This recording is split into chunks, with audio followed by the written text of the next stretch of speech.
Hello, everybody, and welcome back to Talking About Birds, the only Cardinal podcast that, like Jim Edmonds, is not wanted back. My name is Nate Heininger, and I am joined by my co-host, Dan Szymborski. Hey, ADH.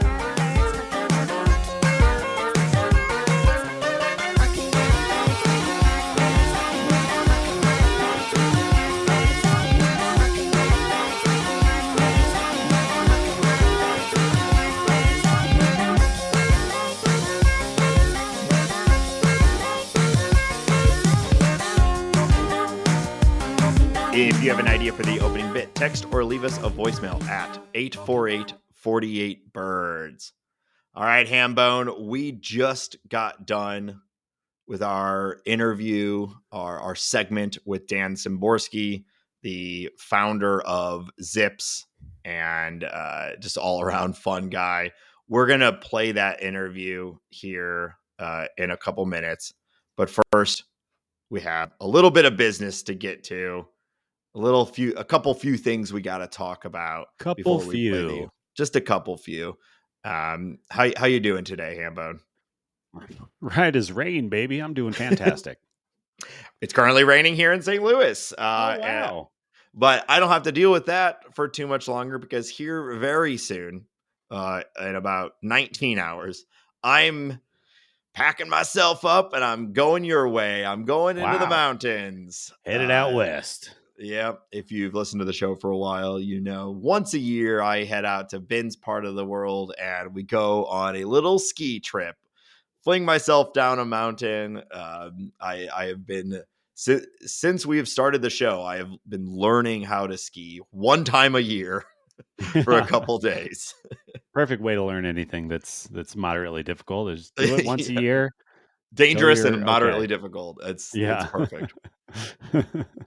But no, I'm really looking forward to it. It's always a blast. And I think I've said this, but the first two times I went, it was all fun, but I really felt like I was just learning and really just trying to stay up. You know what I mean? Oh, yeah. And I felt like at the end of last trip, I remember leaving it being like, okay, I think that I am a confident skier on greens. So still the lowest level, but I felt pretty good about it. And so my intention this time, I don't need to start on the bunny slopes like I have the last couple of times. I kind of want to just I think I'm the most novice in the group this year. And so I intent to just sort of roll with the crew. I'm going to stick to greens. Maybe we'll look at a blue this year. I'm going to put you on a blue this year. I've already mapped it out. Okay. All right. I'm here for it. I do like the challenge. I'm great at hockey stops, so I'll be able to employ that. I'm really and good. Just to be clear, Nate, the way that he hockey stops is just by saying hockey stop, which is just as good as doing it. I think. I see no difference between that and the real thing. That's right.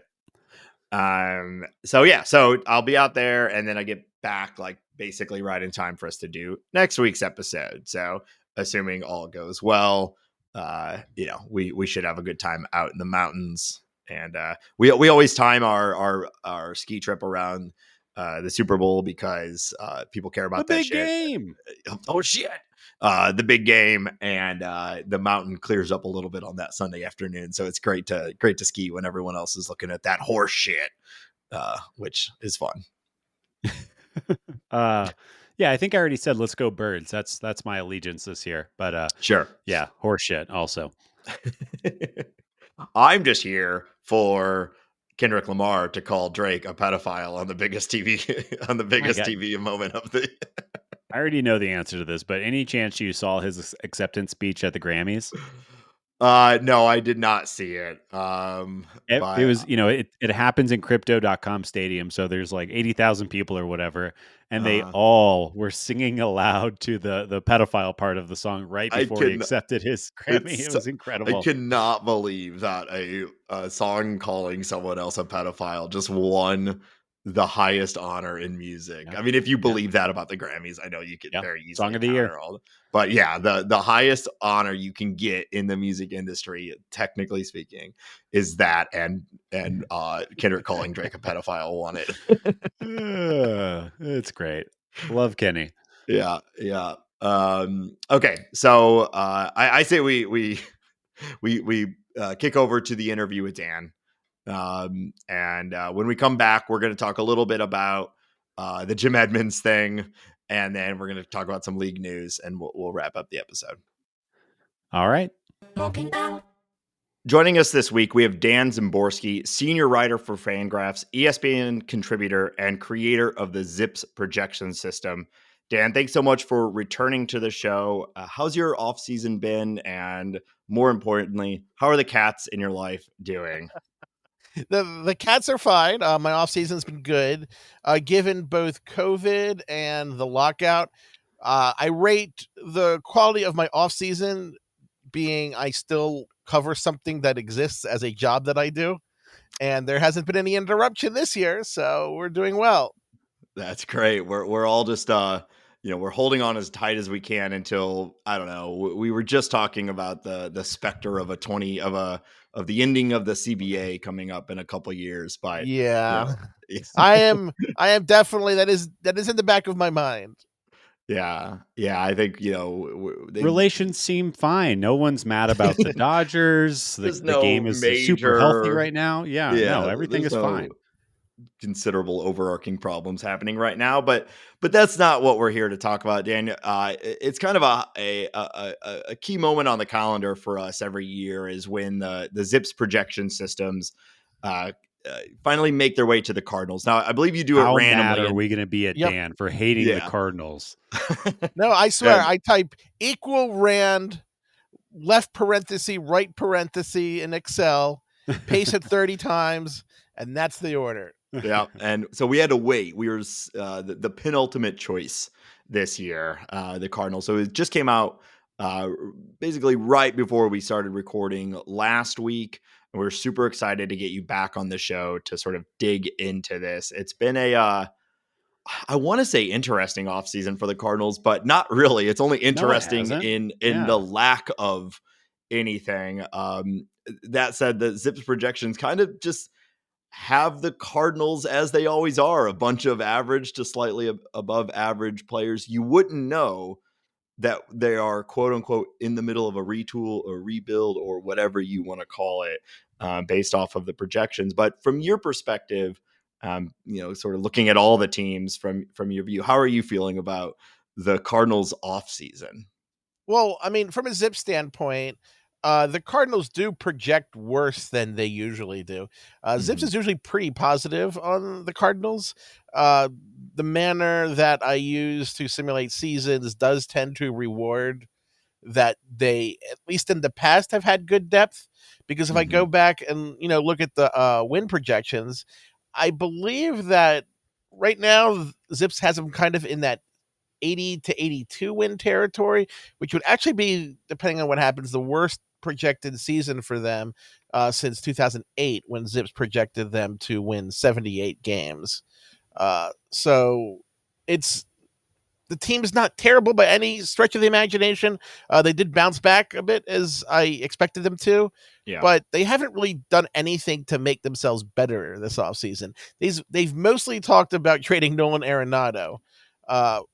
And I don't think it's necessarily going to they might have reasons to, but it's not going to make the team necessarily better this year, or the other team probably wouldn't do it, if that makes sense. Yeah. Have you, like, you called it out in the article that, his projection of 3.1, 3.2 is actually pretty good and is higher than the perception that most people have of Arenado right now. Have you been surprised at all that the Cardinals have seemingly struggled despite the desperation to trade Arenado? I think I'm not super surprised because obviously you guys pay more attention to this on a daily basis than I do, but it really feels like the organization is kind of winding down Mozeliak's era, and that they're kind of in a transition phase, and no one's really making any big splashes one way or the other. And I think that's kind of resulted in a bit of indecision in a way, because it's not that the Cardinals have done lousy things. It's that they've really done just about nothing, good or bad. Yeah, we've kind of talked about it, like reference Mo's final year is this like lame duck year where he's at the top. Chaim Bloom is doing his own thing, but he's not allowed to GM or do player acquisition right now. So they're kind of very segmented. And then the way that the organization is separated. But that is equal to Mo, like you said, kind of almost doing nothing. And I guess back to kind of what Nate was getting, like this guy projects to be 3.2 FWAR. His defense is still really good. I expect that to continue to age well. It's not like he's a guy that relies on like his speed or anything like that. And I guess I don't understand why it is a hard sell, assuming, that I assume Zips likes his aging curve because of that defense. Why does nobody want a Hall of Fame third baseman on their team? I think a lot of it probably depends on how much money the Cardinals want to chip into that. Everyone is, because we had a rash of, I wouldn't say a rash. We had a flurry of spending in baseball a couple years ago after the lockout, when the luxury tax went up quite a bit. Not as much as it should have been, but that's a whole argument for another day. But now it's only going up slightly every year. We have a lot of teams that are over it, and there's just not a lot of appetite for contracts for older players who aren't absolutely amazing.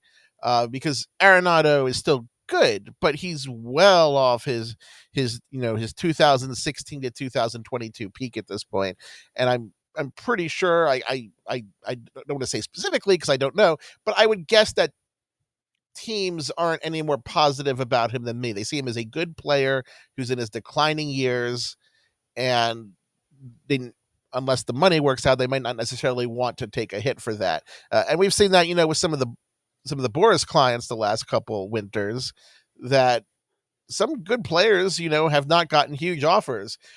I was actually a little surprised that Pete Alonso has gotten so little. I thought someone would do something stupid, because Zips was always projecting about like a 3-year, $70 million contract from him. And considering he turned down, I think, $156 million last year, I always thought, okay, someone's going to give him something in between, but there's nobody biting for that. I think that is going to turn out to be a very poor move from Pete. I think he's probably going to retain, or he's going to stay a Met, and he'll get some type of deal. But I think it's going to be for a lot less than $156 million. Or if it is $156 million, it'll be one of those things where you're paying half of that salary in starting in 2040 or something. Yeah, it's deferred for no interest until the year 2068. Yeah, yeah. The Mets got to re-up their Bobby Bonilla style. Even though everyone does it, we love to laugh at the Mets for it. So why not add another one? But you see, my favorite is the Bruce Sutter one. Are you guys familiar with the Bruce Sutter contract? I don't think I am. I don't think so. When the Braves signed him, they financed the salary that they were going to give him. They didn't give him any of it, and they financed it at, I believe, 11% deferred interest. Oh, nice. So they paid him like $2 million every year from like 1989 to 2021, and then had to finally give him the principal of $12 million in that final season. I forget if it was 2021 or 2022, Sutter was actually, because of the $12 million payment, was their third or fourth highest paid player that year. He passed away in it was 2022, because that was the year he passed away. And I was just so happy that he got his money completed before he died. It's just like the last thing he needed before he could move on from this world is get that principal payment. Yeah, because I think when I go, I want to have all my checks deposited. I don't want anything outstanding. You can take it with you. Everyone knows that. I was going to say too, you can. Bury me with my money, please. Yeah, I've always thought it was funny how much shit the Mets get for the Bobby Bonilla stuff, when almost every team is paying someone something like that. And Cardinal fans have a particularly hilarious relationship with Pete Alonso after he was, of course, body slammed by our considerably smaller first base coach in that on-field brawl a few years ago. So sorry. No, you're fine. We just gotta love to see Alonso stuck in these sort of in-between periods. I mean, he's a big, strong guy. I can't believe he hasn't gotten a contract. I think what makes the Mets Bonilla thing even like more fun to make fun of is it because the Wilpons were tied up in Madoff too, and one of the reasons they were happy paying him 6.5% at the time was that they were making so much more in that pyramid scheme they were a part of. Mets. Oops. Yeah, wasn't that like guaranteed 12% returns for the foreseeable future or something like that? Yeah, they. I can't believe it didn't work out. Yeah. I think it's. I mean, I think it's a little sad that the first baseman is being treated this way in today's game. Just because I love our big burly first basemen that are big, strong, scary guys. I think Boris is. It feels like he's lost a little bit to me. I don't know. There's something that he doesn't seem to be getting. I guess maybe everybody can praise him for the Soto deal, but I said this the other week. I think I could have gotten Soto $700 million just because he is who he is. I don't understand what he's been doing. Bregman is kind of in the same boat. Yeah, Zip's projected. I mean, not Suter. Now Soto, different person, very different player, to get like 700 million. So it wasn't that surprising. I think one of the things that has kind of been removed from Boris's arsenal, so to speak, is that one of his tricks is analytics have been kind of like departments have been kind of trying not to get teams to sign big deals for first baseman for a while now. But Boris always had this ability to go around the front offices to the team owners. And in the past, at least, team owners were a lot more convincible about these things. I think about the Eric Hosmer signing. I don't actually think that the Padres front office, I don't think that was Preller's idea. I think that he went around to ownership, and ownership was who was really big on that. And it's the same thing when you talk about the Rockies and Chris Bryant. That was an owner. I know for as much of a fact as a reporter can know that was an owner-driven thing, that the owner felt that Bryant would drive ticket sales in Colorado, and that the front office wanted no part of that. So if the owners are no longer being cooperative with that thing, and they see what happens, owners see the guys that signed the Hosmer deal and the Bryant deal, and think, I don't want to do that. So I think that's kind of hurt Boris quite a bit in his negotiations. Yeah, I am a Denverite. I've been in Denver for about 11, 12 years now, and I am actually really pulling for the Rockies to go out and do the right thing and get Pete Alonso, just like they went and got Chris Bryant, because I think that's going to put butts in the seats. That's going to turn the organization around. That's so really they suffer so much already. I really just want to see 500-foot bombs from Pete Alonso in the Denver air. I think that would be worth it. So Dan, we are so blinded by our love of prospects. I think every team loves to look at their top prospects and dream on them. And we're entering into year 3 with Jordan Walker. After a hot start in the majors, it's basically just been up and down since then. Zips isn't too kind on him this year, isn't a big believer. Do you have a realistic take, some realistic expectations for Cardinal fans on what we might see from Jordan Walker this year? He now has a pretty complicated playing record. Yeah. The one positive is that Zips thought that his defense in the minors actually improved to lousy. It was much worse than that. Yes, we saw that. Before 2024, Zips regularly put him as one of the worst defensive players at his positions in the minors, like every year. And he came down to like a -6 last year, which isn't great, but it's an improvement. It wasn't a number in the next column over. It's a 1-digit negative. We'll take it. The fundamental problem is that he hasn't really hit minor league pitching in a few years. He's never really hit at AAA at all. And that's concerning. And it's hard to blame all that on hitting coaches because there's only so much they can do. I've never seen a hitting coach be able to turn a quality major league hitter into someone who can't actually hit AAA pitching.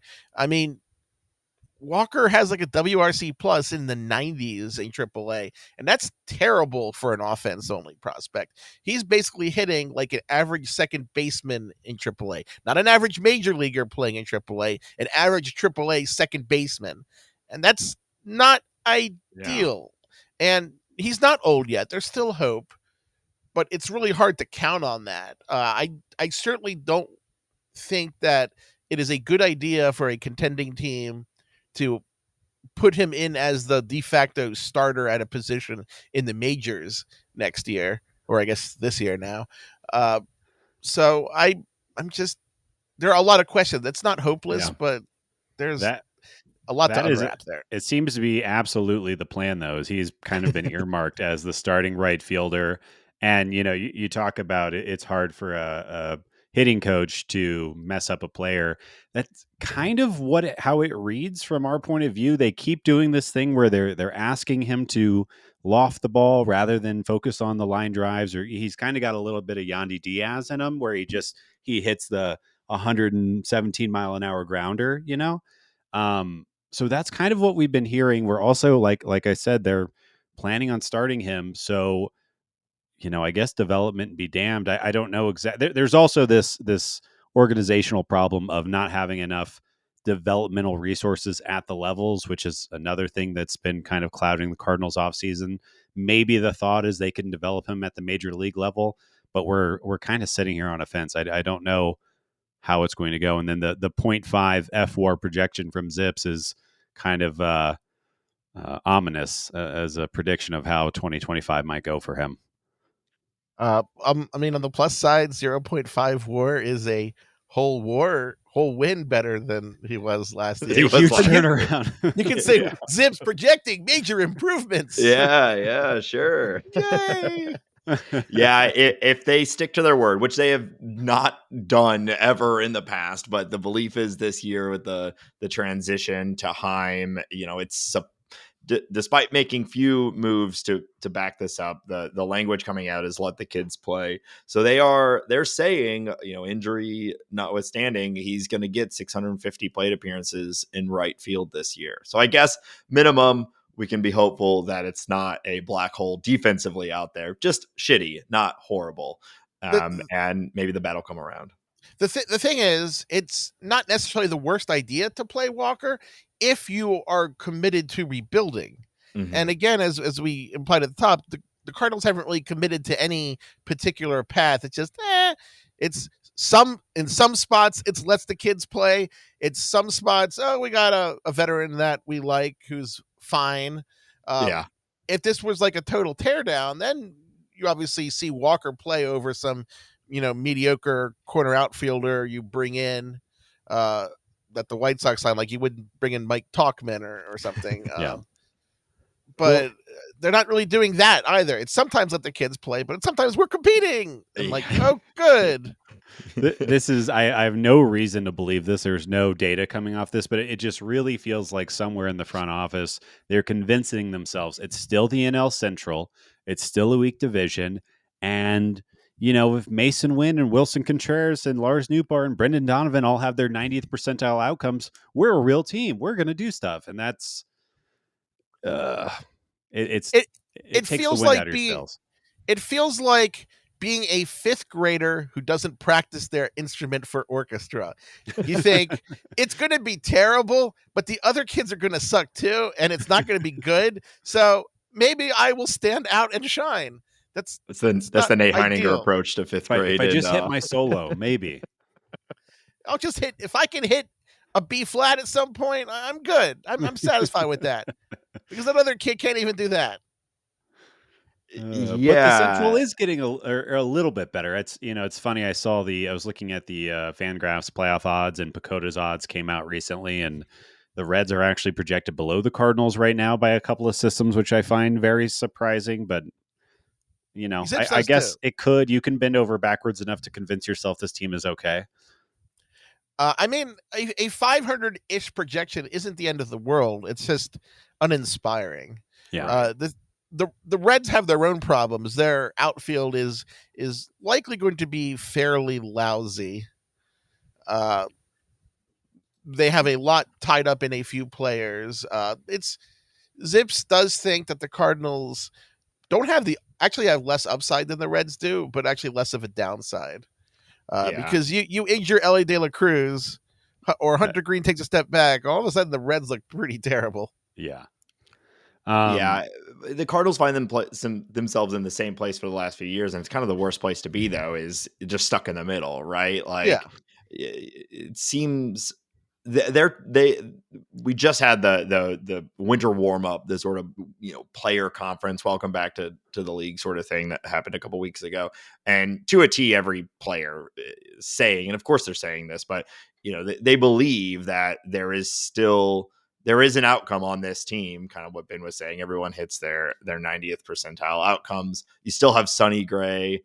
You have Eric Fetty. You do have some young pitching that might be good. Quinn Matthews, Tinkins, things like that. And you kind of see, if you squint your eyes, you see what a competitive 2025 team looks like. But we're not seeing that happening at all. And the Zips projections back that up to some degree. Even best case scenario here, we're expecting like a 82, 83 win team, just like in 2024. I'm going to analogize this in a very odd, very specific to my life way. The Cardinals are my friend Alan's shampoo. Now I'm going to have to actually explain that. Okay. One of my long-time friends is a guy named Alan. We've been friends for 40 years. I was visiting him in Denver. Well, actually in Pueblo. Oh wow! Some years ago. And I did not bring shampoo with me. And he he said, "Oh, you could use my stuff." So I went to take a shower at his house, and his shampoo was like this giant, massive bottle of this thing and had a sticker for $3 on it. And it was a combination shampoo, conditioner, body wash, bubble bath. It said all those things, but it didn't do any of those things well. Yeah. It's $3. It's a big jug. I don't have to think about it. Alan, he could have afforded to actually buy these things, but he didn't. It was just, he was just waiting for Chaim Bloom to come in and take over his grooming devices. So he said, I'm not going to live here forever. If I move, and he did move to LA, I'm not going to take my bubble bath shampoo, body wash, shampoo, conditioner with me. So who cares? So the Cardinals are the 4-in-1 $3 bottle from Costco or whatever that combines everything in one. A bubble bath shampoo. Yeah. It's an apt analogy. It's gonna get the job done, I guess, compared to not doing anything at all. Yeah, I mean, it's all like soap tangential soap. Yeah. It's not like you're going to like smell like a porta pot because you used bubble bath in your hair, but it's something like a 5-year-old does. Yeah. But you will be cleaner than where you started. So that's, it's something. It's not terrible. This is the team is not, the Angels. They're going to be probably watchable in a lot of cases. There are some things to like about the team. It's just not that compelling a team, and it's not a team that really is putting a lot of effort into doing anything. Yeah. The projection for 2025 is that the season will end and then it will be 2026. That's their ambition. They will certainly be playing professional baseball in 2025 wearing a jersey that says Cardinals on it. They'll have a congratulations cake at the end here. Congratulations, we completed all 162 games successfully. We get a middle of the order draft pick and move on, I guess. You are talking about some players to be excited about, though, and there are some. We're all huge fans of Mason Wynn and whatnot. He's one of the higher projected on the list, but one that stood out to us too is a player that we're both very hyped on, but he just can't stay healthy. Zips has projected Lars Nootbaar as having a pretty good season. What's your read on Lars? I think you pretty much said it. He has not been healthy, but he is, one of their better offensive players.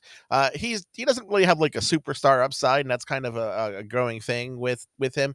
But he's a guy who's going to, get a 340, 350, 360 on base percentage. He'll slug in the 400 somewhere. That's a fine player. He's probably not as young as people think, but I have few complaints about him. If the outfield struggles like Zips thinks, it won't be his fault probably. And if he struggles, boy, that outfield's going to be bad. I know. We've almost like tricked ourselves into thinking that the Cardinal outfield, because it's been this way for a while, is chock full of this opportunity and talent, and it just needs to come together, and these guys need to get playing time. But then when we look at your projections, which has Walker as 0.54, Victor Scott as starting second baseman or center fielder, with Siani backing him up as 0.8, and then Nootbaar at 3.1, you start to see like, maybe even our best case, like all these guys stay healthy all year. That might not be the case. I guess that was one of the more surprising ones for us. Because do you predict, I guess, through the system that Victor Scott's going to be the starting center fielder out of spring training? Well, for the graphic, I always go with what our depth chart said. I just say whatever Jason says. Jason Martinez, who does roster resource in our depth charts. So that if you're mad, get mad at him, not me. I didn't really pick that. I don't think that if he hits like he did last year, that he would get that much playing time as projected. It's difficult when you're trying to make one basic graphic to show people, because you can't really do a conditional graphic where it says, well, if he sucks, then just pretend that he's not there. It's just, a rough look at what the team is, and center field does not look particularly strong, let's just say. Well, yeah, we're kind of talking about this the last few weeks. They're also if Arenado is going to be a St. Louis Cardinal when the season starts, it kind of shoves Donovan into this weird spot where, is Lars Nootbaar going to be the center fielder? Is Donovan going to be the left fielder? Does that make Walker the DH? There's kind of this, there's too many average guys and not enough at bats, that if the Cardinals can't move Arenado, it kind of screws everything up, and even more stomps on what this year is supposed to be, which I know you said just get to the end of the season, but I'm hoping like some progression happens out of this, or we learn something, or I don't know, something needs to come out of it. I think we'll learn more about the young pitching this year than about the hitting, if that makes sense. That's a perfect segue to what I wanted to talk about next. You said in your article, Matthews and Hintz both project as legitimate starters right now. Zips being a little more confident about Matthews, and I think he had this meteoric rise. Meteoric. That's meteors fall down, right? Yeah, I say meteoric rise. Yeah, though. that doesn't make sense. No, it doesn't. I never really thought about that. Now I'm going to think that. I'm going to say the meteoric fall. Yeah, that's a bad thing. Because I annoy rose people like a rocket ship. Yeah, because I annoy people because I will change some of these phrases to make more sense. I'll say, oh, you want to eat your cake and have it too. Like, right. The original proper way to say it. Ben is constantly messing up, though, little turns of phrases and confusing everybody. So I appreciate that. It should be, you've made your bed, now lie in it. Like, lie in your bed, now make it. Like, okay. I also make sure to say deserted island, not deserted, because desert, that's why people can't spell things, because then you're like, deserted island. I mean, that's a bad thing. There's no ice cream there. Sorry. A deserted island would be great, though. Yeah, it's a deserted island. Ben's dream, stuck on an island with a bunch of desserts. The way I always remember a dessert, you always want seconds. So that's how you remember it has two S's. There was actually they described a mnemonic device in an Encyclopedia Brown mystery about how to spell desert and dessert, and I always remembered it because of that, the mnemonic device for that. And so, like, when you say someone deserted, that they didn't make dessert, they abandoned you. They're deserters, and they deserted you. I would love to get deserted. That sounds great. Yeah, this is why Americans can't spell. It's a perfectly cromulent language. I don't know what you're talking about. Yeah, but we can still embiggen it. So you do know some Simpsons references. There we go. All right, Bort. So what's your take on the rotation? Because this is the one where we've been kind of the most frustrated when the Cardinals say, let the kids play.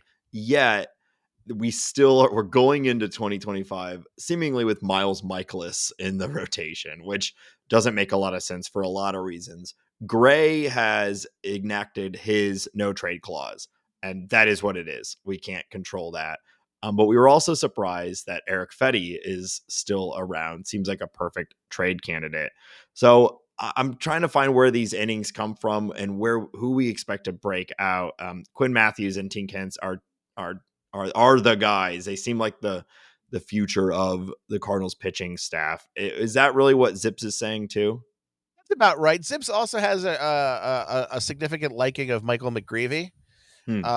I tend to think that Eric Fetty, if he's solid for a couple months, that he'll probably get traded if the Cardinals are not in contention. I think you could get something for him. I think this was an opportunistic acquisition for them to bring him in. I don't know about Michaelis. I would like to think if he struggles that he falls out of the rotation. I'm still not quite sure because Steven Matz still exists. And yes, I'm still not sure what you actually do with him. Like, do you give him wrong directions to give him the wrong schedule and just hope he wanders off somewhere and you don't see him again? Because I don't like him getting starts. I think that the Cardinals have more interesting things to do with that because they do. I think this is the year you're going to start to see Quinn Matthews and hopefully Tink Hence get innings. And they have other guys who are interesting too. And Steven Matz, he has a lot of things. He's not really that interesting. And it's hard to call him an inning eater at this point. But I also can't imagine him being that great in the bullpen. Maybe he can hit. Maybe he could be an outfielder. See, have you ever hit before? Athletic. Yeah. I think if I had to predict right now, I'd put him in the bullpen to start the season, thinking that one of these young pitchers are going to just outperform him in spring, and that's how it's going to be. I'm very curious as to why Zips is so high on McGreevy. He had a decent year at AAA last year. He's small performance in MLB was solid, but he's not like the guy that I would think Zips would be really happy about. He doesn't have a super high strikeout rate. He hasn't had a super high strikeout rate. And his fastball is kind of average. Can you speak to why you think Zips seems to like him so much? Zips sees him as kind of one of those surprisingly adequate ground ball guys. Mm-hmm. I think Chien-Ming Wang some years ago is kind of comparable to him in that way, at least. And of course he does have a sinker. I mean, he doesn't throw it very hard, but he does get a lot of ground balls, and he has been really hard to hit in the minors from a velocity standpoint. I mean, his average exit velocity down there, and AAA is a hitter's place right now, was, I believe, 85 miles per hour last year with a very low hard hit percentage. He was one of the best at that. Zips thinks that the Cardinals have a pretty good middle infield defense, and that he's kind of a guy who would, can we say hit above his weight? Can we say pitch above his weight? Where do we say pitch below his weight? He would pitch. Oh yeah. Well, because you want lower slight. So yeah, but he would pitch below his weight. Yeah. Right. But I mean, he keeps the ball down. He has decent control. He's not susceptible to a lot of home runs. He's kind of a guy who can succeed in being adequate without a whole lot of tools behind him. At least that's what Zips thinks. He's not someone who's going to, break out into a Cy Young contender. Right. Obviously, Hence and Matthews have a lot more upside than McGreevy does. But McGreevy, I think, if he pitches well in AAA again this year, maybe ups his strikeout rate a little bit, just enough to be above 7 in the majors. I think that he does have some value to the team, and he could develop into an inning eater that someone like Steven Matz really isn't anymore.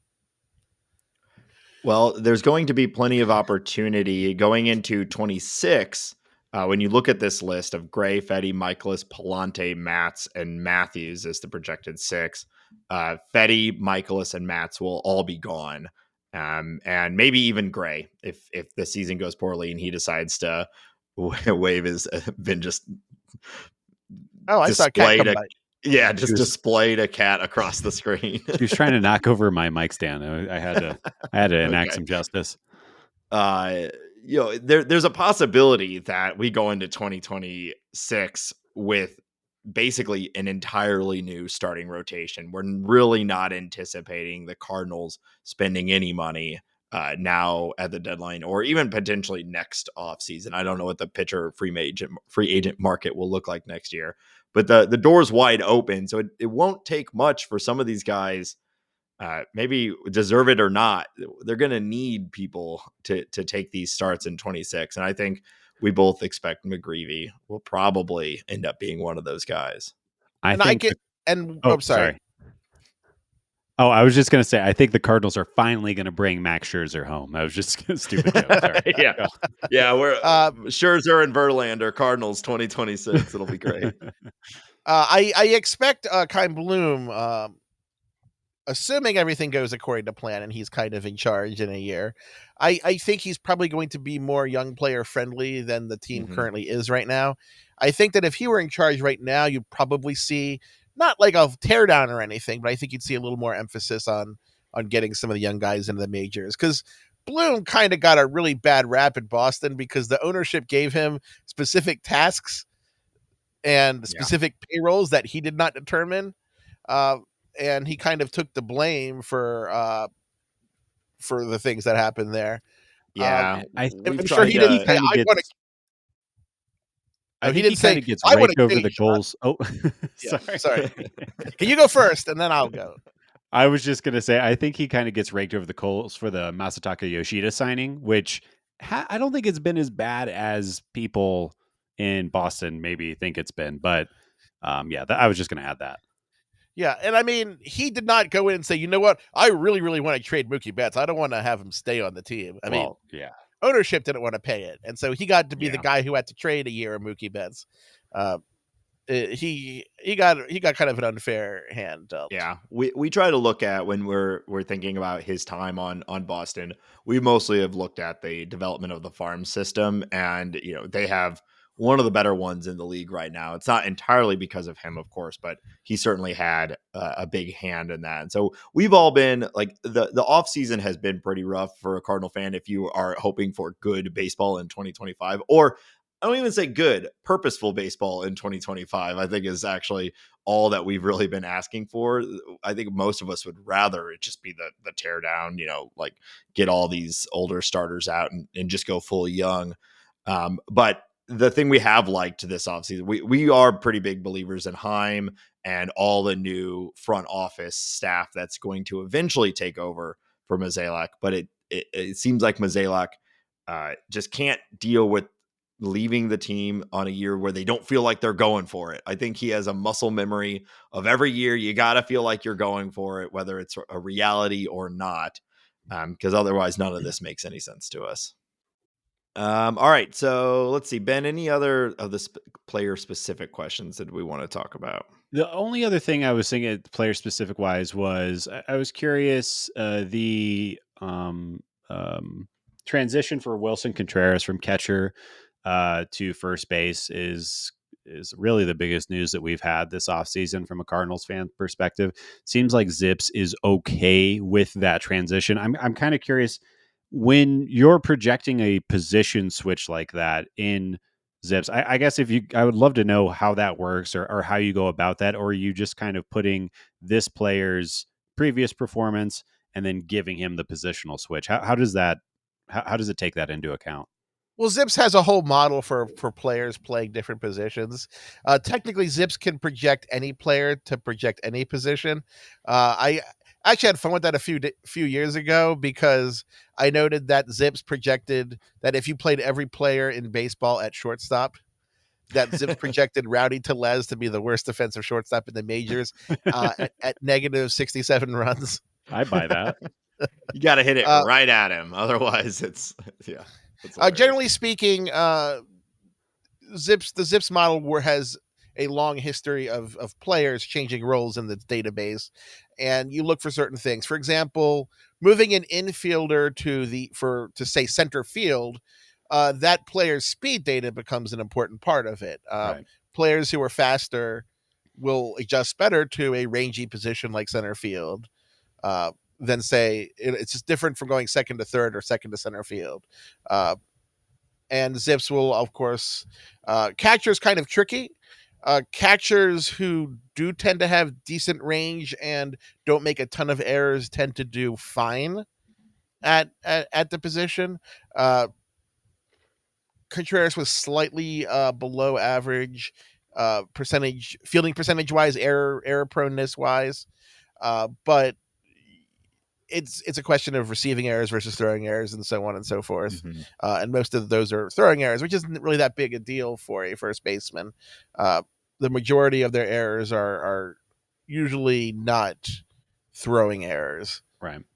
Although I don't have the data in front of me. And so it says 51% Szymborski. How dare you? So Zips think he'll be okay at first. It's not a position with like huge requirements. I know it's kind of this counter reformation where people are like, first base is actually really underrated defensively. It's like, no, it isn't. There's just not that many plays that separate a good first baseman and a bad first baseman. And scoops are tracked, and they change it like 2 runs to the positive or the negative. It's not that huge. Contreras will be okay at first base, most likely. But he also loses some offensive value because, simply put, even if his defense is going to be better relative to the position, his offense is less valuable as a first baseman than a catcher. His ability to hit was novel as a catcher, and it's much less so at first base. Now, he was really, really, really good in 2024, but he's also not a young player. Right. His other brother, who should have given a letter back, this is a long-term complaint of mine, because if Wilson is a 2L Wilson, then William should have been a 1L William. There should be like balance in the force here, right? Yeah, you have to balance the books.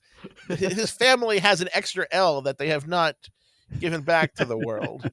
Oh God, where was I? But these are the points that we need to make on this show, Dan. So that's the kind of stuff we get fixated on too. So you're right. Telling the hard truth.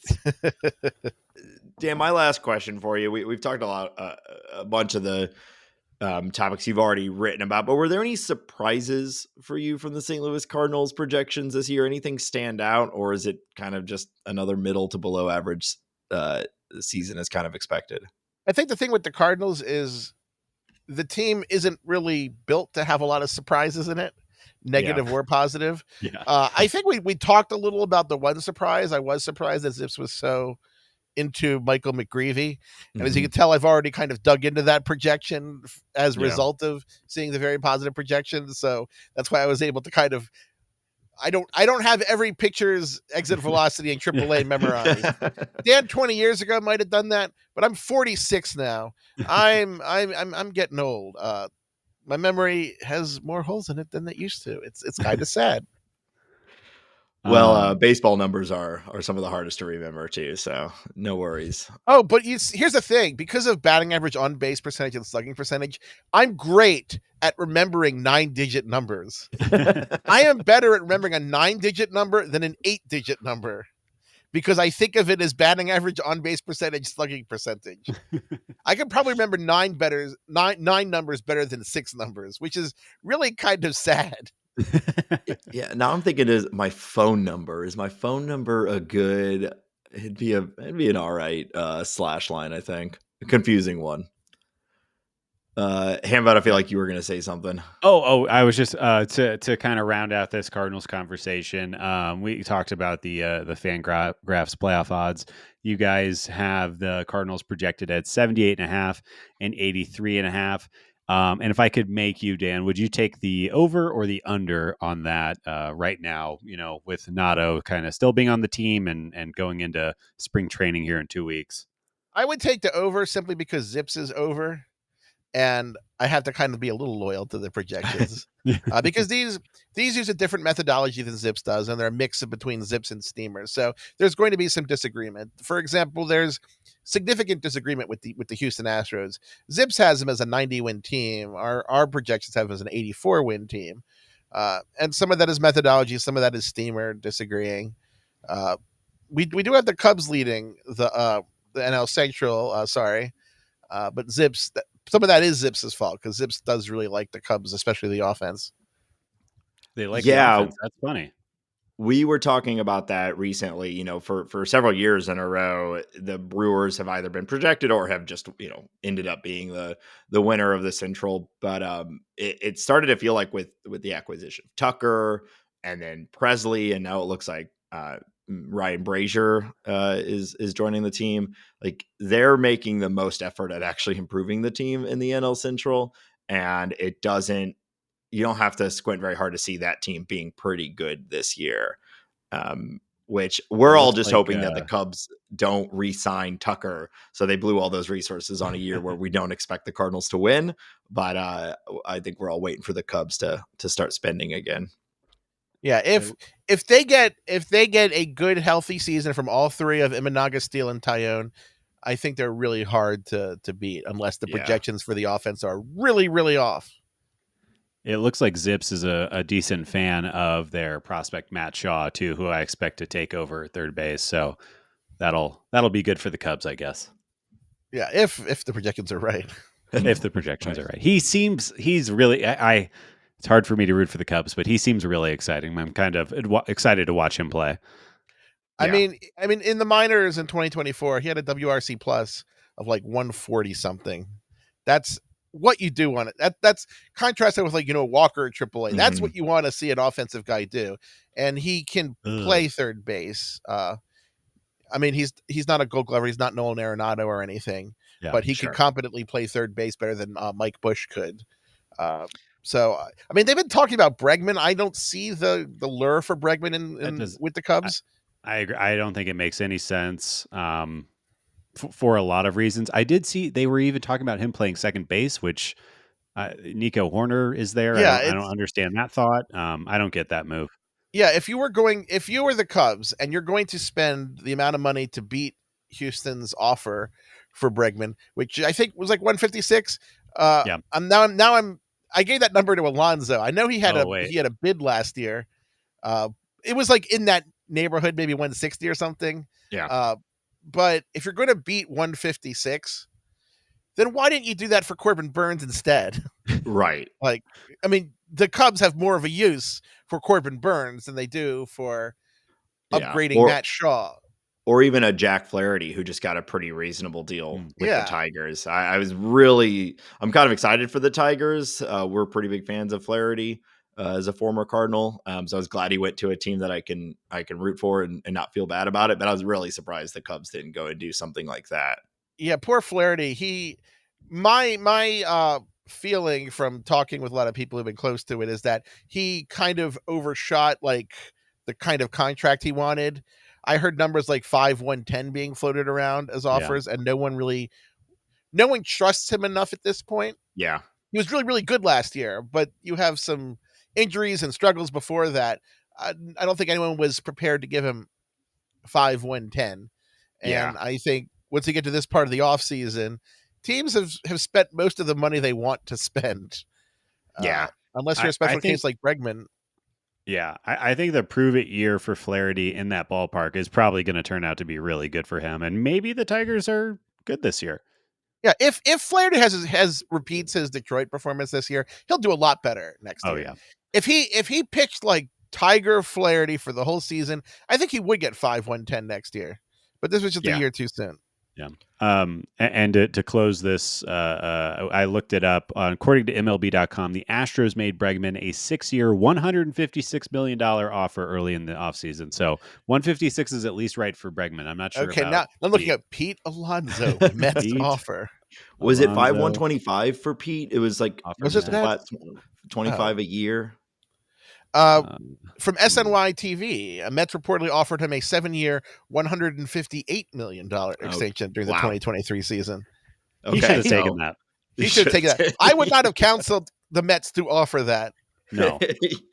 yeah, not at all. That's sweet. I kind of don't think he's going to break 100 in this deal. I don't think I would he be is. surprised.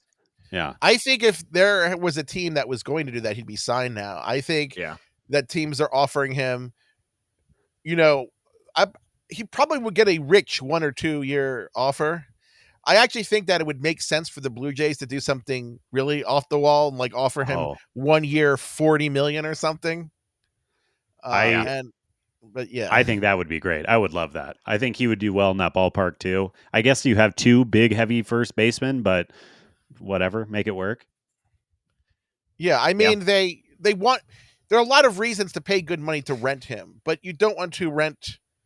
No one really wants to give him 5 or 6 years. It's just he's a 30-year-old first baseman who's been showing decline. That's a scary number, and it's not 2008 anymore. It's hard to get contracts for that. I threw out a Ryan Howard comp last time we talked about him, and I think like everyone wants to desperately avoid that sort of thing where you give them a 5-year deal and 1 year into it, it's bad. It's just an immediately bad contract. And I think that was right around 2008, 2009. I was going to say Ryan Howard's ankle did explode, which I think undercut his performance a little bit. Of course, but also as you get older, your ankles potential explode. for those injuries increase. I missed. I'm not an athlete, and I injured my my Achilles heel in November and had to skip winter meetings because I was walking really funnily. Funnily is funnily a word? But look now, Dan, you're right back at it. You're hitting projections. Everybody's loving it. There we go. Yeah, I always love I think about, we watch these, especially in the outfield, we watch these guys dive all the time, and you'll even have fans who are like, come on, you got to lay out for that. And like the thought of me just running and just jumping flat onto ground, I think it shatters all my ribs and I asphyxiate to death. You know what I mean? Like I can't imagine it. Yeah. When I was a little kid, one thing I like to do is I like to jump over like down flights of stairs. And I think that now, like, oh dear God, you're not getting up. You're not recovering from that. That is if you do manage to recover, you have permanently degraded something about your lifestyle, no matter. Yeah, what. I have a 5-year-old nephew and a 3-year-old nephew, and if I'm crawling on the ground like playing with them, I'm on the ground. There's no getting up at this point. Like if I get up, it has to be for good because I can't get back down again. We're done. Yeah, My knees do not. I don't know what happened to the cartilage, but I think it's gone. Someone stole it while I was asleep. Oh, constant cartilage bandits. I've read about this. Yeah. It's a real problem actually these days. But you see, that's the thing about being in your 40s is that things that happen are just what happens to your leg from now on. There's no recovery. That's just how it is. This is actually St. Louis reference. My friend Dan was getting married in St. Louis in 2008, and he had his wedding practice party at the City Museum. Oh yeah. Now that's a cartilage ruiner. Yeah. Now St. Louis people should know what the City Museum is, but for those who aren't really in St. Louis, it's not really a museum. It's kind of like an industrial obstacle course. Yeah. Yeah. And so we were all drinking at the City Museum at the party, and we're all in suits climbing through things. I was crawling through one of those little tunnels, and I felt something go in my knee, and I couldn't stand up. Once I sat in one of these dark abandoned tunnels for like 10 minutes, I could stand up. And I noticed that when I would stretch out my knee now from going bent to straight, that my knee was popping. And I said, oh, maybe if I ignore this, it'll go away. Oh, yeah. Right. And 17 years later, my knee still pops when I go from bending to straight. That's just something that I have now. Well, I'm glad St. Louis can have such a legacy, such an impact. Yeah, I've been to that place like 3 or 4 times. I don't know. It's awesome. Injuring your knee permanently while crawling through the stomach of a concrete whale is that's a way to do it. And how can you not like it? There's a bus dangling off the roof. Yeah. I mean, it's an institution in St. Louis at this point. When I was in high school, we would sneak wax paper into the City Museum so the slides would go extra fast. And my buddy we did that on a particularly fast slide, and he hit the wall that was like at the end of where the slide ends and shattered his ankle because we had to like carry him out. And you sign a waiver, right? You know, it's just like if you die in there, you die in there. So yeah, it's dangerous. Yeah, you die in the City Museum, you die in real life. All right, Dan, we want to respect your time, but do you have a little bit more to play a really stupid game with us? Yeah, of course. Okay. All right. So the name of the show is Talking About Birds, and a piece of feedback that we receive quite frequently is that we don't actually talk about birds enough. And so we've got a little game that we play here and there on the show. Ben, it's actually been over a year since we've last played this. We played it on our 100th episode. Yeah. Dan, we're going to today be playing a little game I call Bird or Boy. The way this game works is I'm going to say a name. This name is either a former St. Louis Cardinal at any point in the Cardinals' history, or it's a type of bird. You have to tell me, is it a bird or is it a boy? So I guess you're not going to make these easy like the John Jay. Jay's a great one. No. But we'll see. Sometimes these are clear, sometimes they're not. And when I say their name, it could either be their first name or their last name. And the bird name, it's just part of the name. Okay. So, Dan, Bronchi. Is that a bird or a boy? Bronchi. Can you spell it? Is it spelled like Bronchi? It's Bronkie. I'm going to say bird for that one. Sorry, Dan. Herman Bronchi was the third baseman for the St. Louis Cardinals in 1918. Okay. Wow. I did not know that name at all. So you're probably not going to know any of these names. I said this was a stupid game, and this is indeed a stupid game. I want to get something right. I mean, I should get some right by random chance. I would hope. You got a 50-50 shot at the very least. All right, Ben. Yep. Wida. Why the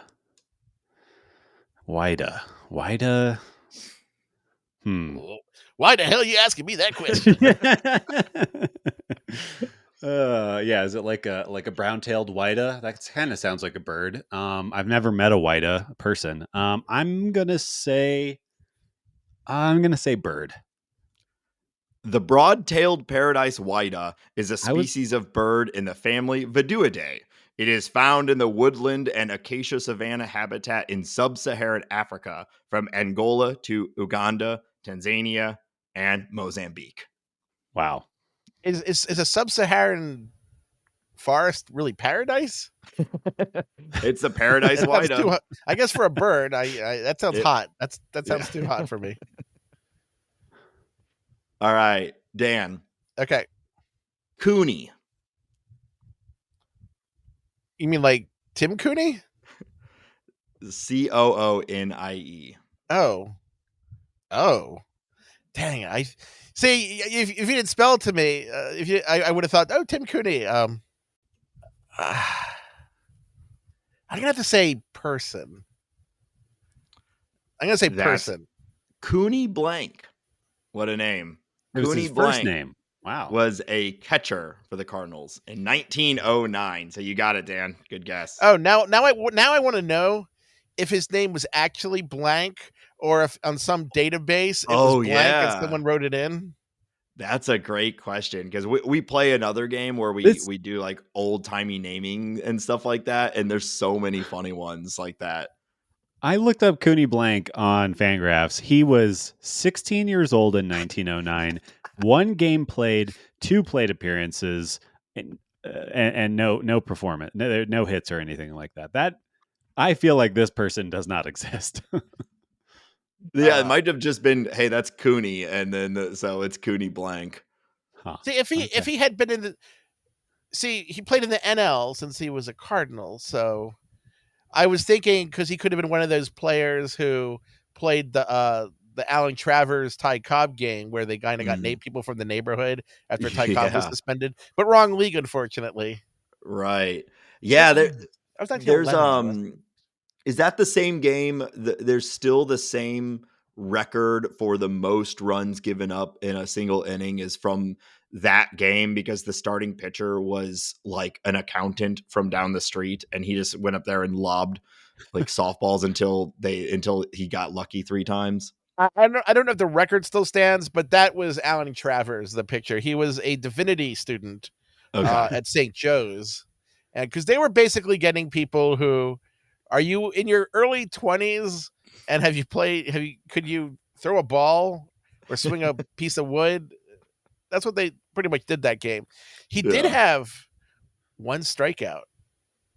Man, that's almost more embarrassing than anything else, right? Whoever it is that struck out has got to feel like shit after that. No, he threw a complete game. He allowed, I think, 24 runs in 8 innings. It's actually not that bad, really. I mean, they didn't bring enough people in, so you're in there until you die. Yeah. But hey, you pitch in the major leagues. Hey, yeah. I wonder what the pitch count was on that. Yeah. 473. Yeah. Okay, that was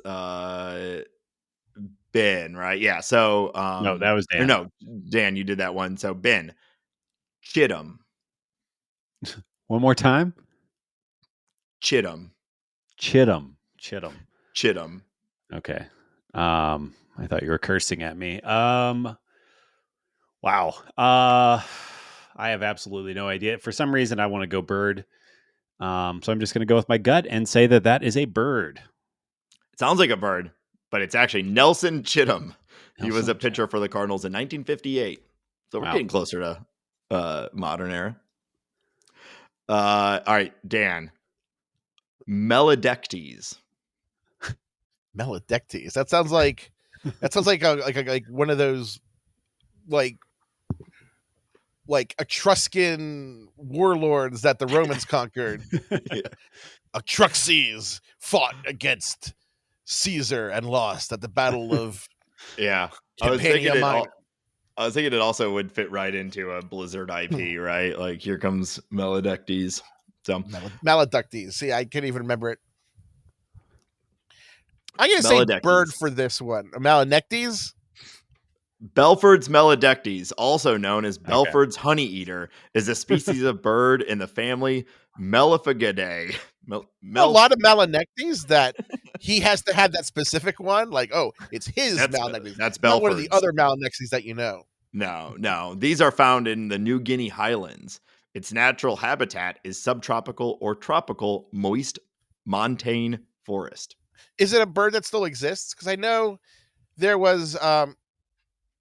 I think it was one of those islands out there that that the lighthouse keeper had a cat that made like half the birds on the island go extinct. It was like, no, I'm serious. It was like Tittles the cat, and the Stephen Islands wren for sure is the story was that cat hunted that bird to extinction on that island. Oh my God. I don't know. Another quick Google search on this bird. I don't see anything about it being extinct. I pull all of these from doing my favorite Google search, which is list of all birds. And then I find ones that kind of sound like names also. All right. So nice one, Dan. You got that. All right, Ben, just a few more here. Gadwall. Gadwall sounds like a person's last name. Or I get an old timey first name, really. A Gadwall. Gadwall also sounds like a bird. You're really good at this, Nate. But I got Josh Gad in my head, so I'm going to say Gadwall. Gadwall is a person. The Gadwall is a common and widespread dabbling duck in the family Anidae. I don't know what a dabbling duck is, but this is a common one. A duck that dabbles into some things that a duck might not normally do, like sausage or got a lot of interest. Jogging. Yeah. Dabbling ducks, which mainly surface rather than dive. Okay. So really learning a lot. Yeah. It's a lazy duck. It's a lazy duck. Oh, it'll come to the surface. Just wait, dude.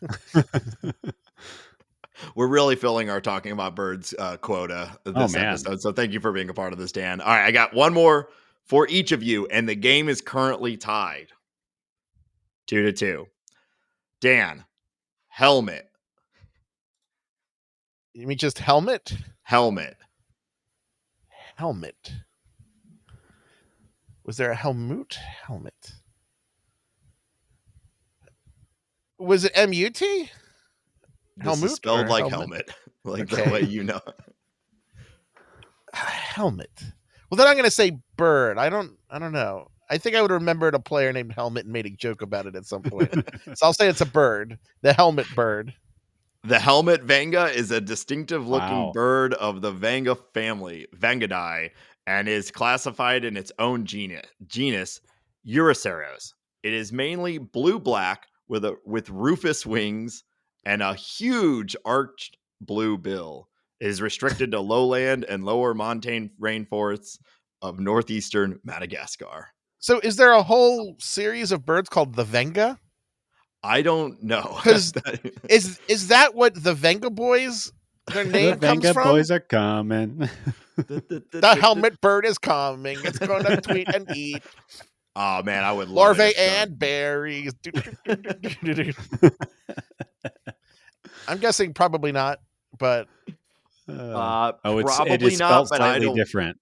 Yeah. It is spelled slightly. It's VA or VE. Oh, okay. Yeah.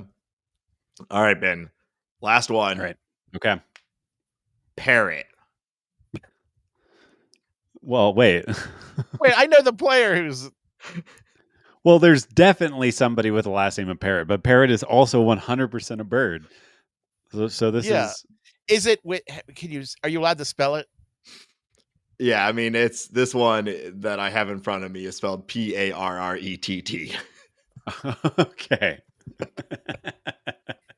I should have been asking you to spell this in this game previously. Thank I'm questioning if I should allow the spelling of it, but I did it at the beginning, and now I'm staying consistent here. I'm going to go with Boy Nate. That's Jeff Parrott. He pitched for the Cardinals in 1995 and 1996. All right. Also would have accepted Parrot the bird. I actually thought it was a different parrot until you spelled it. I just checked right now afterwards. I thought it was a Rhett Parrott reference, but he was a prospect for the Cardinals like 20 years ago. But he never actually played a game in the majors. That surprises me because I would have actually thought that he did have at least a cup of coffee. Well, I found these last couple ones with like helmet and parrot and whatnot. I was just going on my list of all birds and list of all Cardinals and trying to find ones that sounded like the other as much. Or like I was doing like, is there a bird with the name like baseball in it or something? But no, nothing I could find. But you guys, it's ended as a tie. I don't have another tiebreaker bird for you. So congratulations. I think in this case, tie goes to the guest. So congrats, Dan. Thank you for your time. And I think that's going to wrap Does he win a bird? Yeah, it's in the mail. We're sending you a live bird. We don't know where you live, but there's a live bird in the mail on its way to you right now.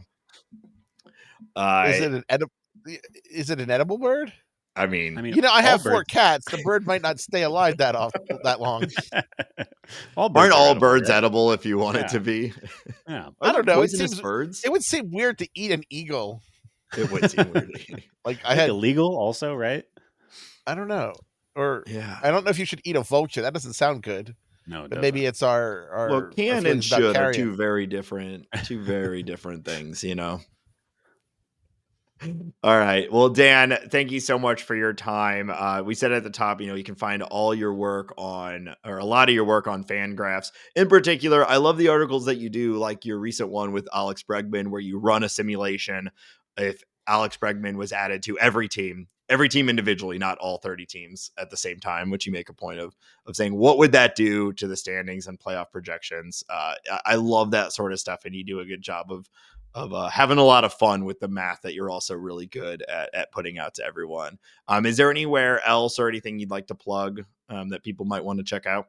Well, we are having next week after the Super Bowl, we're having Fangraphs Prospect Week is coming out. So you'll have Eric Longenhagen's Top 100 and the Zips Top 100 will come out on the 18th at fangraphs.com. Nice. As a big fantasy baseball player, dynasty fantasy baseball player, I love the Zips projections for the prospects. It goes into the sheet for me. So I'm looking forward to seeing all that. So that's going to do it for our time today with Dan. So Dan, thank you again. We really appreciate your time. It was a lot of fun having you here. Well, thanks for having me, guys. Thanks, Dan. So that was our interview with Dan. Thanks again to Dan for spending all that time with us and committing to our stupid bits and adding a lot of his own. It's one of my favorite things about having Dan on the show is he's as willing to just dive into stupid shit as we are. And it gives us all a little bit of hope that you can be the senior writer for Fangrahs and ESPN and also still maintain that level of silliness and fun with the job. Yeah, I mean, he's the best. The fact that he's just so gracious with his time, and also the father of Zips, and seems to get along with us on the show. It's just it's awesome. Yeah, this is why we are doing this stupid show. So it's awesome. So I don't know any we just got done with this interview. And we don't want to dig in too deep because you just listened to an hour of it. But if we could do a rapid react, Hambone, what's your quick takeaway from the discussion with Dan? Yeah, I think it's always nice to talk to somebody that's outside of the Cardinals sphere of influence about like what the team looks like. And I think, essentially hearing from him that the team is stagnant and that we should be a little disappointed by everything that's going on. The non-moves kind of makes me feel just more sane. But I also think, there's a lot of stuff that we talked about that is worth looking forward to this season. We talked quite a bit about Michael McGreevy and the impact that he might make. Is he a real guy? Is he going to stick around? And then obviously there's some huge question marks with Walker, with the center field position. And of course we didn't talk about Gorman or Sajaci directly, but there's a lot of new names coming down. So yeah, I think just getting an outsider's perspective, getting an understanding of how he sees it, somebody who pays attention to the whole league and has contacts all over the league is really nice for like kind of shaking up our point of view a little bit. Yeah, I agree. It was a lot of reinforcement of sort of things that we've been talking about. I'm a little bummed at the Jordan Walker projection, but you get it, right? Especially when you hear him talking about it. Like it's absolutely true that Walker has struggled at AAA, and it's really hard to project someone who struggles at AAA to be good at Major League, right? Yeah. Now we can go back to 2023 and talk about Walker did have a 116 WRC plus at the Major League level, but that's getting further and farther in the rearview mirror. So I think a lot of us, myself included, have kind of seen this as like, oh, it's kind of a total reset with Walker. Like, let's not worry about any of the past. Mm-hmm. But it's true. Like, you generally want to see a lot better underlying numbers in the past to even predict an outcome. And I think a lot of us just look at the size, the athleticism, all of that, and you just sort of assume it's all going to work out, that it's right. that he's going to hit. But there's less backing it.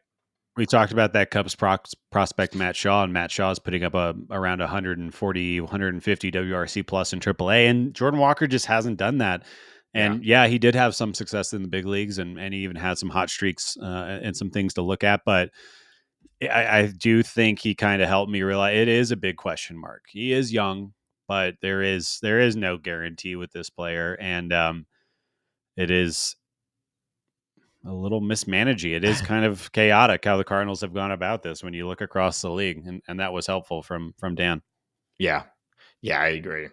So we'll see, but a lot of fun having him on the show, and I highly recommend you go and check out the Zips article and dig into the data that he's put out. Not a lot of other Cardinal news this week again, but there was probably the biggest news of the week is something that we've been kind of laughing about. It is kind of interesting, though I don't think that interesting. Jim Edmonds is no longer in the broadcast booth. Apparently he had been thinking about stepping down, and then the Cardinals implied they didn't want him back. And so he said, "You can't fire me, I quit," kind of thing. And now he's out, and he goes and does an interview that it was labeled as like scorched earth, burn it all down sort of thing, but I don't know. I didn't really take it that way. What were your thoughts on the interview? Well, yeah, and I said this. We were talking about this in the Bird Scored earlier this week, so I'll kind of retweet some thoughts that I had in there. But first off, I am sad about this generally. I know that a lot of people found Jim Edmonds annoying for checking his phone or talking about stuff that doesn't make sense. But I kind of looked at that as a different side of the coin of somebody who was kind of unpredictable, somebody who would say things that were generally entertaining, although maybe completely out there.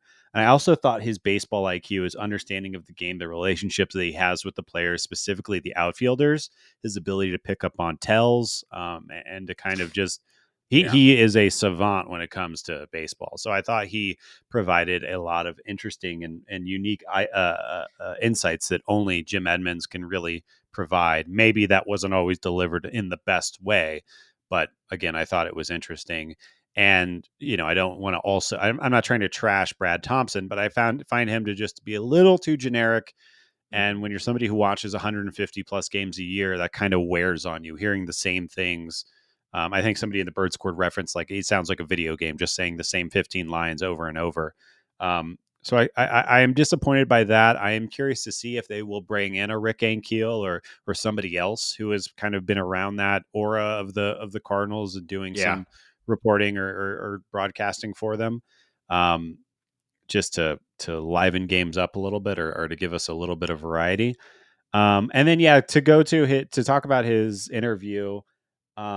I think the only thing that came out of that interview that I didn't love to hear was Jim was implying or just outright saying that the Cardinals are boxing out former players. It came up in the Bird Scored again that like Chris Carpenter was kind of boxed out, and now Jim Edmonds is claiming to be that way, that his opinion is not wanted. They don't want him in the dugout or in the clubhouse kind of talking to players.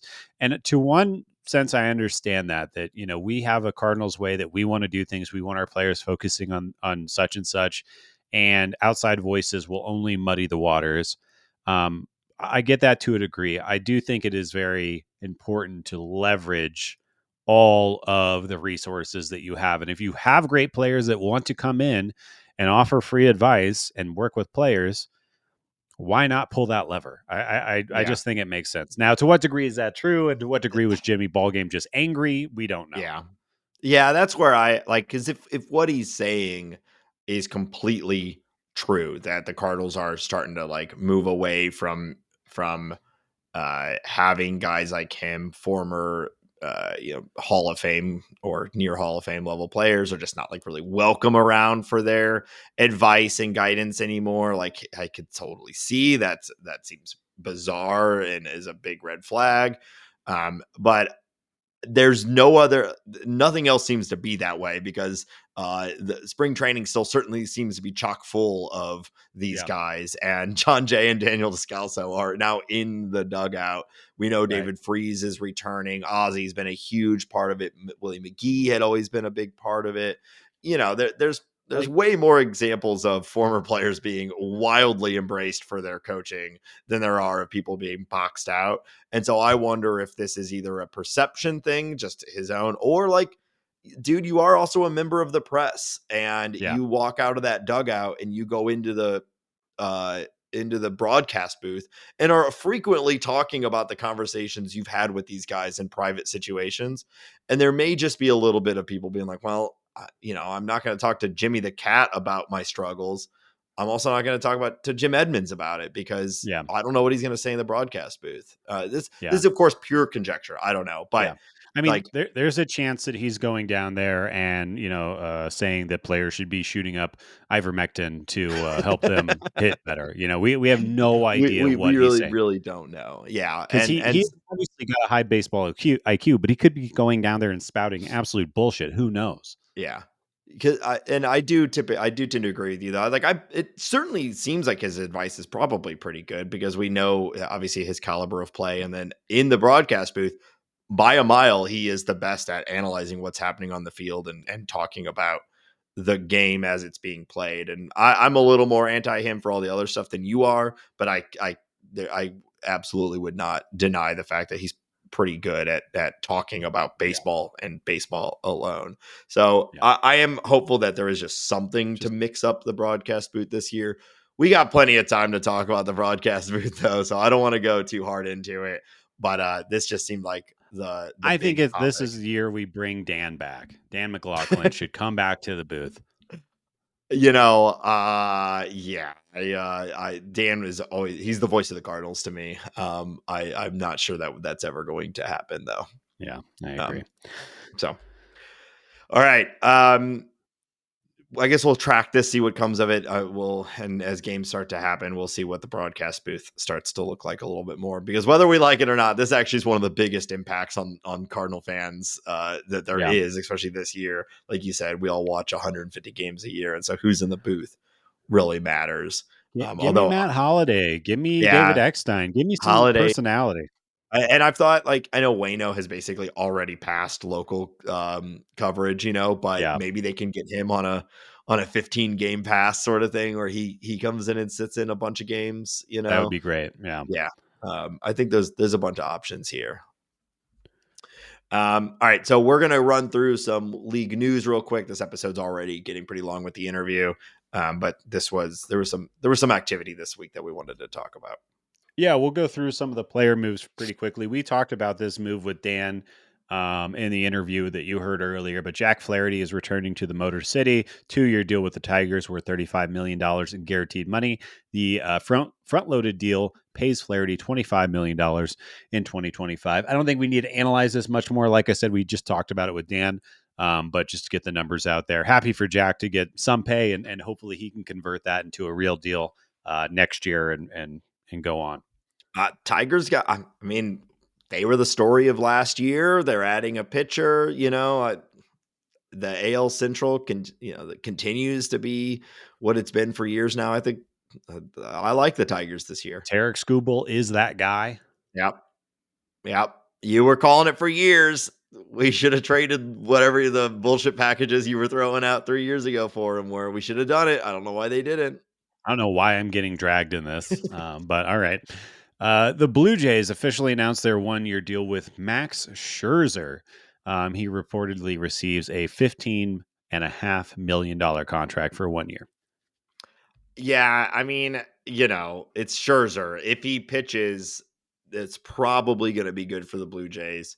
As a Blue Jays fan, you're in I'm sure this is not necessarily the most exciting thing. They're in the middle of the Juan Soto conversation. They're in the middle of the Roki Sasaki conversation, and they end up with Max Scherzer and Anthony Santander.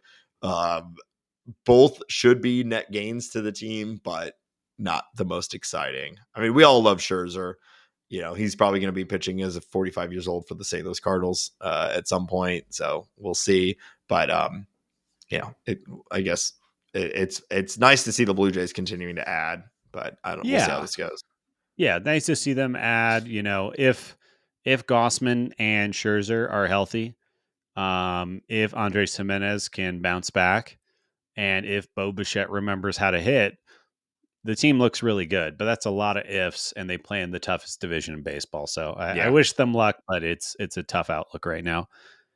The Dodgers announced a trade sending reliever Ryan Brazier and cash considerations to the Chicago Cubs in exchange for a player to be named later and or cash. Yeah, well, the Dodgers, they were like, their roster was full with elite level caliber players, so they had to do something. And so moving Brazier for basically nothing was just a roster spot clearance. And he's good. The Cubs get a nice arm. Yeah, he's good. So a good move. The Cubs continue to bolster their bullpen. Yeah. So that is what it is. Speaking of bolstering the bullpen, the Royals signed right-handed reliever Carlos Estevez, 2-year deal that comes with a club option for 2027. It's reportedly worth $22 million. Guy came up with the Rockies, was closer for the Angels, has bounced around since then. But another really good arm, and I think a very smart move for the Royals. Getting this guy. in the backfield bullpen.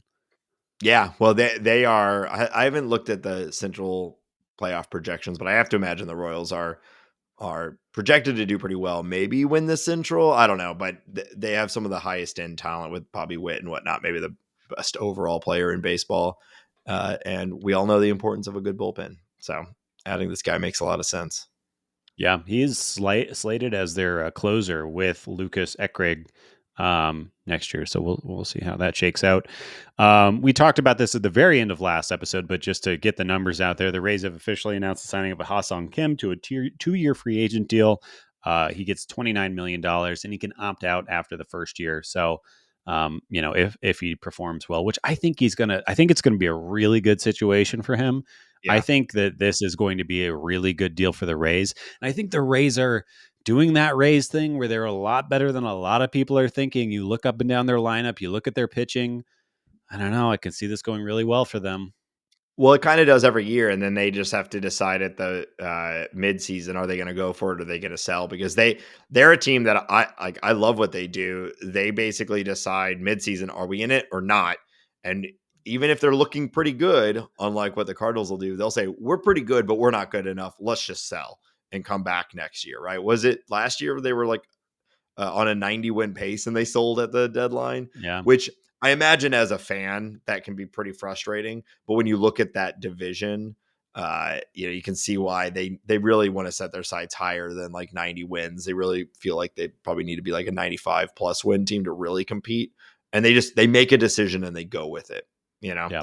I wish there's a lot of things I wish they did differently from like a financial standpoint, but it is what it is. So I think this will be good for him too. I am a little bummed that he didn't end up at the same place as Ha-Sung Kim, so we have the most confusing up the middle situation in baseball. But yeah, there's still time for that. Junior Caminero is going to be one to watch this year. It looks like he's going to be starting at third. He's probably going to be hitting right in the middle of that lineup. Did you see that home run he hit in the what is it, the Dominican League, the winter championship? Ball League? Yep. Yeah. That was the best bat flip I've ever seen in my life. It was incredible. That's exactly what I'm talking about. We need more of that. I hope he brings that to the league. The Diamondbacks bring back Randy Grichuk for $5 million, 1-year deal. He's sticking around. Good for old Randy, the Lamborghini in the garage. It's been like Mike Trout, who? Yeah, right.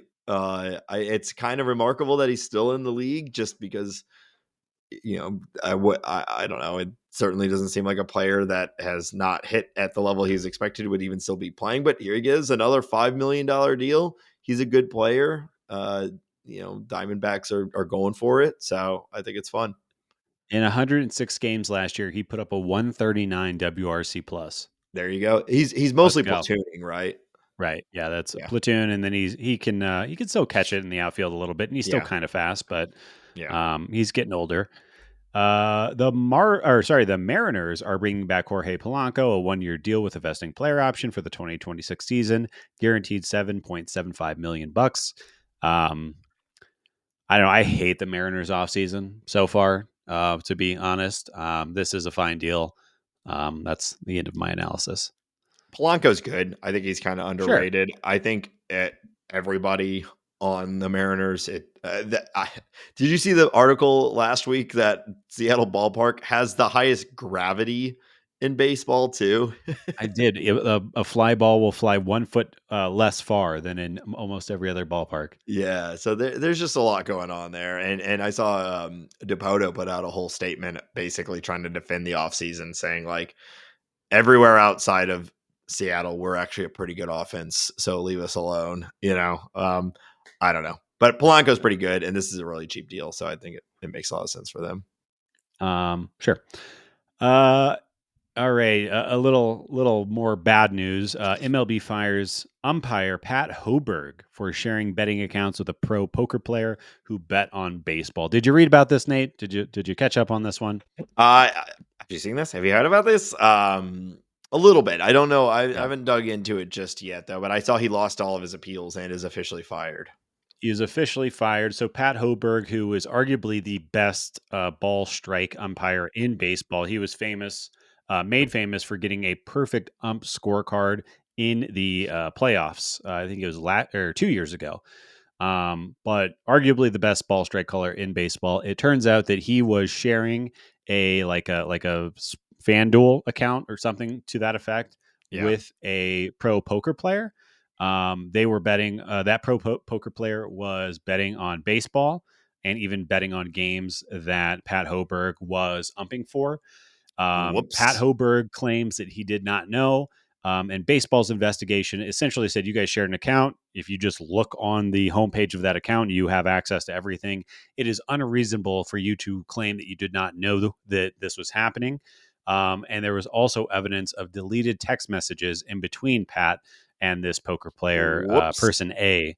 Obviously this isn't illegal, but it is baseball illegal.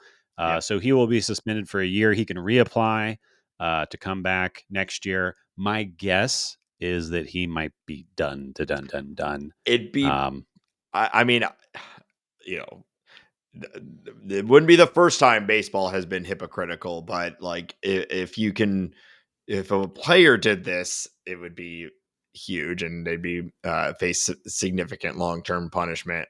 So it'd be really hard to imagine that if an officiator of the game is guilty of this, that they'd be able to come back.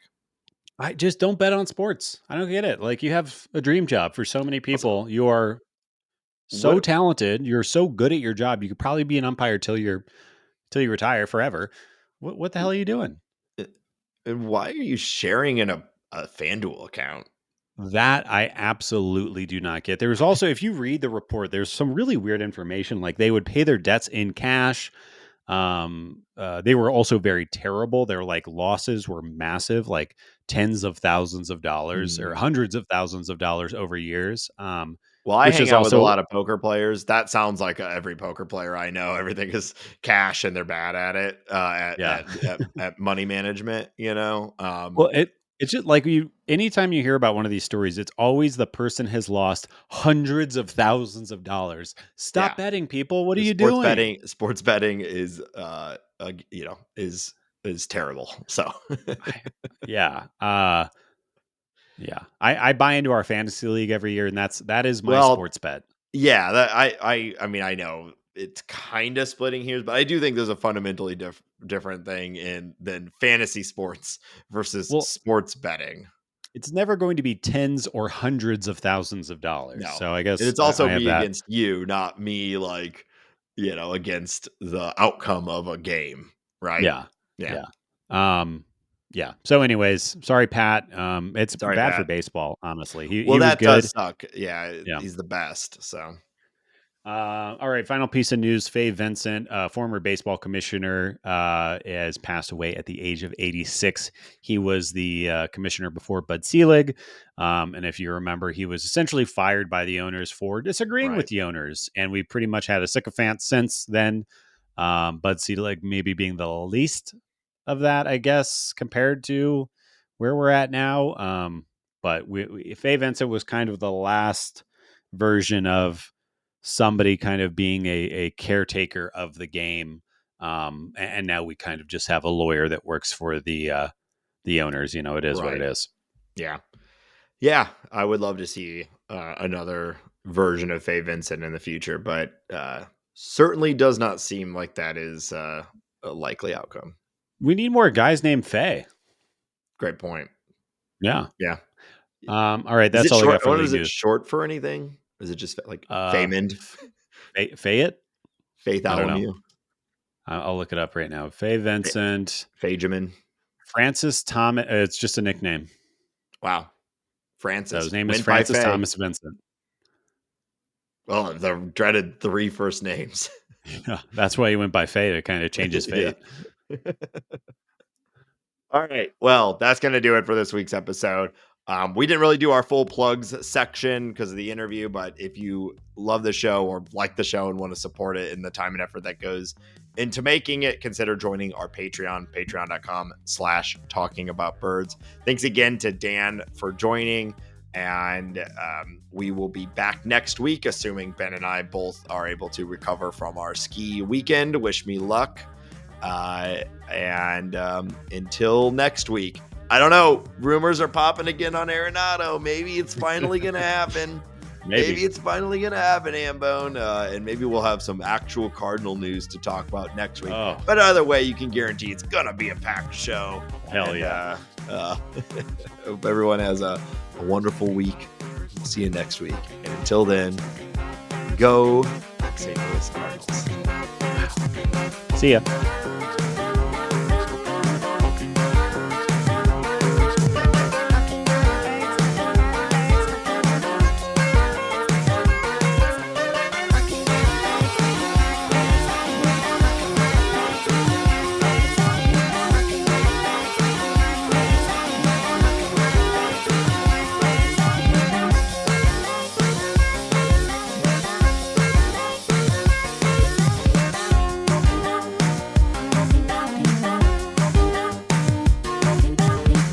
Talking about